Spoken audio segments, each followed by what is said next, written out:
En el presente trabajo vamos a hablar sobre cómo impactó la crisis financiera del 2008 en la India.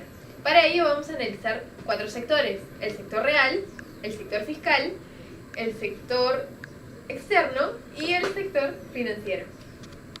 Otro factor que vamos a tomar en cuenta es el precio. Para ello vamos a tomar el indicador que es la inflación.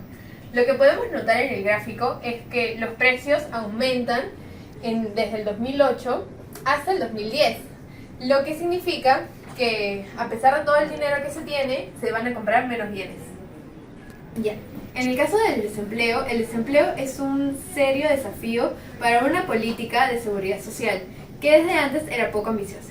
Según una encuesta realizada por el Departamento de Comercio, 110.000 personas perdieron sus empleos en el periodo del 2008, agosto, hasta enero del 2009. En este caso vamos a analizar la balanza comercial. Como podemos notar en el gráfico, la balanza comercial es negativa, y esto se debe a que la balanza comercial es igual a las exportaciones netas, que a su vez es igual a las exportaciones menos las importaciones. Las exportaciones indias son negativas en el periodo 2008-2009, mientras que las importaciones tienen un aumento a partir del 2019 debido a una aplicación de la política fiscal. En el caso de las exportaciones, debido a la recesión que viven las potencias mundiales, la demanda de las exportaciones indias disminuye en el periodo 2008-2009 hasta el 2010, pues en esta etapa empieza a evidenciarse más claramente la recesión mundial. En el caso de las importaciones experimentaron un crecimiento negativo en el periodo 2008-2009. Al año siguiente, con la reactivación de la demanda y la reducción de aranceles y controles de importación, dieron lugares a un crecimiento. Ahora toca lo que es el sector fiscal. Tenemos lo que es el déficit y la deuda pública. En el caso del déficit, a causa de toda la crisis mundial, el gobierno adopta una política expansionista en el periodo 2008-2009. Con el objetivo de, como se ve, impulsar la demanda interna, lo que ocasiona que disminuya el consumo privado y se incremente el gasto público. El mayor margen fiscal creado es en el 2003-2004 y en el periodo 2007-2008, lo que ayudó a contrarrestar el impacto de la crisis económica mundial en India. En el caso de la deuda pública, como podemos ver en el gráfico, el porcentaje con respecto al PBI ha ido disminuyendo. Sin embargo, un dato curioso es que la deuda pública per cápita ha ido en aumento. Buenas tardes, soy David y yo les voy a hablar acerca del sector financiero. Para hablar de tasa de interés es necesario también hablar de inflación. La crisis subprime del 2008 acrecentó mucho más la tasa inflacionaria que tenía la India. Esta tenía un promedio de aproximadamente 8.4%. Por ello, la tasa de interés nominal tuvo que bajar drásticamente. Esto para no afectar la tasa de interés real y mantener una estabilidad. Otro aspecto interesante acerca de la tasa de interés es la tasa de interés repo. Las repos son operaciones financieras en las cuales una entidad le vende un activo a otra entidad con la condición de que el vendedor pueda comprarlo posteriormente a una tasa de interés. Generalmente estas operaciones son grandes fuentes de financiamiento para las empresas, ya que las tasas de interés suelen ser menores a las del mercado. Sin embargo, con la crisis del 2008, la tasa de interés tuvo aumento de hasta el 9%. Por lo tanto, supuso un alto en los flujos de liquidez que tenían las empresas que les brindaba el gobierno. Bolsa de valores. Los valores de inversión se vieron visiblemente afectados por la crisis. Esto se vio reflejado en que Sensex, el índice bursátil de Bombay, la ciudad más grande de la India, tuvo un decrecimiento del 56%. Adicionalmente, 12.000 millones de inversores extranjeros retiraron su dinero de los mercados financieros indios. Esto se debe a la inestabilidad económica que existía a lo largo del país. Con respecto a los bancos indios, es necesario hacer una distinción respecto a la primera oleada y la segunda oleada de la crisis. Con respecto a la primera oleada de la crisis, los bancos indios no se vieron visiblemente afectados. Esto se debe a que no dependían de las hipotecas subprime, llegando incluso los bancos a tener una rentabilidad en el tercer trimestre del 2008. Con respecto al a la segunda oleada sí se vio visiblemente afectado debido a que los bancos experimentaron problemas de liquidez, ya que los bancos ya redujeron los créditos que les brindaban a los bancos, por lo que los bancos tuvieron que pedir préstamos a empresas en otros países. Con respecto al tipo de cambio, la rupia, la moneda nacional, presentó una devaluación del 25% con respecto al dólar estadounidense. Esto se debió en gran medida al incremento de la inflación, la cual explicamos en momentos anteriores. Adicionalmente, las salidas de la inversión institucional extranjera también incrementaron la devaluación de la moneda. Asimismo, la rupia también presentó una devaluación con respecto al euro en 6.5%, el yen en 22.8% y el yuan en 23.6% en el año 2008. Respecto a otros aspectos, las remesas. Las remesas son fondos enviados por trabajadores en otros países a sus familiares y amigos en el país de origen. En la India, en el año 2008, se enviaron más de 50.000 millones de dólares en remesas. Esto constituye casi la sexta parte de las remesas enviadas alrededor del mundo en el 2008. Esta tendencia se debe a que la India es un país con una gran cantidad de habitantes, por lo tanto la cantidad de remesas es mayor. Corrupción. India presenta uno de los índices más altos de corrupción entre sus gobernantes. En el año 2008, India se encontraba en el puesto 84 entre los países más corruptos del mundo, señalando de que donde se concentraba mayormente la corrupción era entre los gobiernos centrales y el área de telecomunicaciones y energía. Buenas tardes, yo soy Brian y en este aspecto me ha tocado responder sobre la política fiscal adoptada por el gobierno de la India ante la crisis financiera mundial de 2008.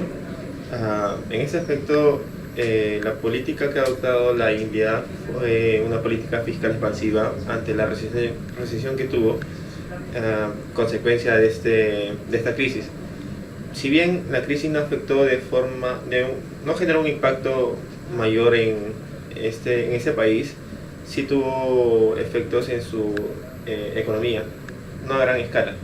Bueno, en ese aspecto yo averigüé sobre la Ley de Garantía Nacional de Empleo Rural, que es la NRGA, adoptada por la India, que se implementó en 2005 para garantizar un empleo a los sectores rurales pobres.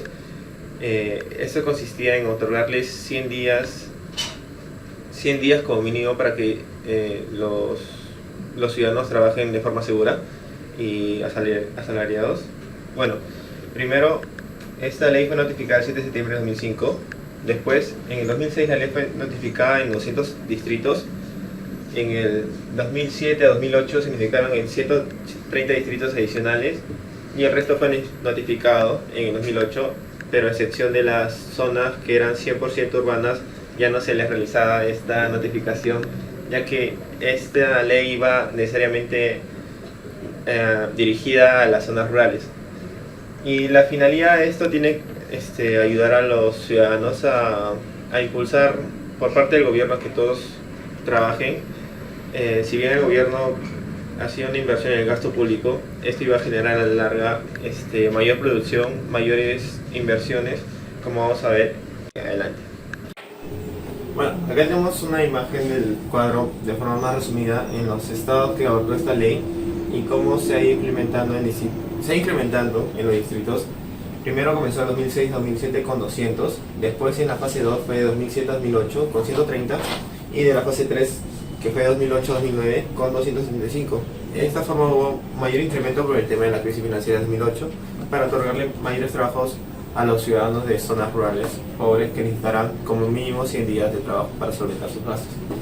Acá tenemos un cuadro de los distintos tipos de trabajo de este programa, que fueron el tema de sanación, el trabajo de la tierra, conectividad rural y otros que vamos a distintos porcentajes que abarcaron.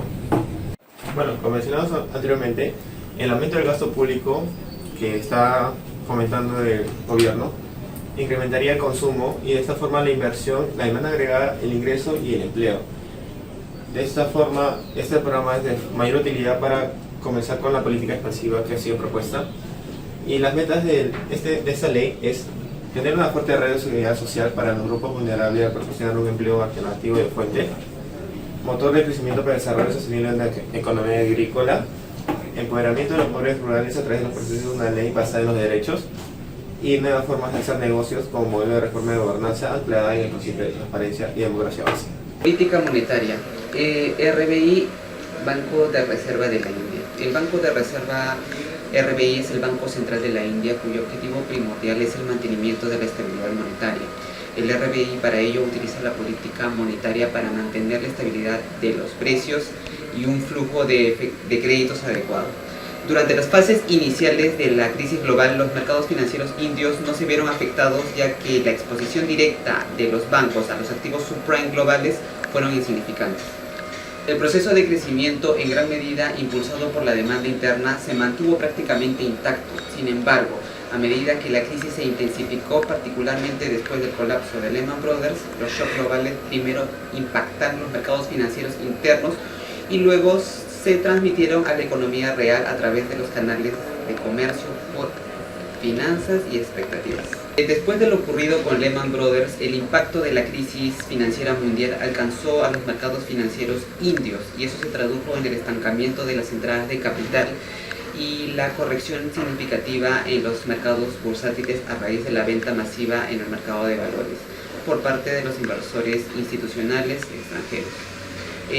Asimismo, la retirada de los fondos de los mercados de renta variable indios y la reducción del acceso de las entidades indias para recaudar los fondos de los mercados internacionales ejercieron una presión significativa sobre la liquidez del dólar en el mercado de divisas del país. Las medidas adoptadas por el país.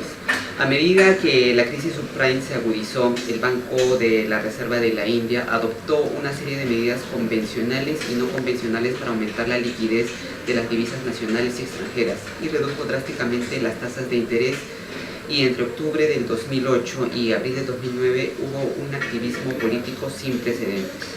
Y ocurrió lo siguiente: la tasa de recompra se redujo en 425 puntos básicos a 4.75%, la tasa de recompra inversa se redujo en 275 puntos básicos a 3.25% y se redujo el índice de reserva de efectivo en un acumulado de 400 puntos básicos a 5%. Sin embargo, existieron algunas diferencias claves entre las acciones tomadas por el Banco de la Reserva de la India y los bancos centrales, que fueron las siguientes. Las medidas de liquidez para fondos mutuos y empresas de financiamiento de viviendas se canalizaron a través de los bancos. A pesar de la gran inyección de liquidez, el balance del Banco de la Reserva no se tradujo en un aumento inusual, ¿no? Sino a diferencia de la tendencia mundial.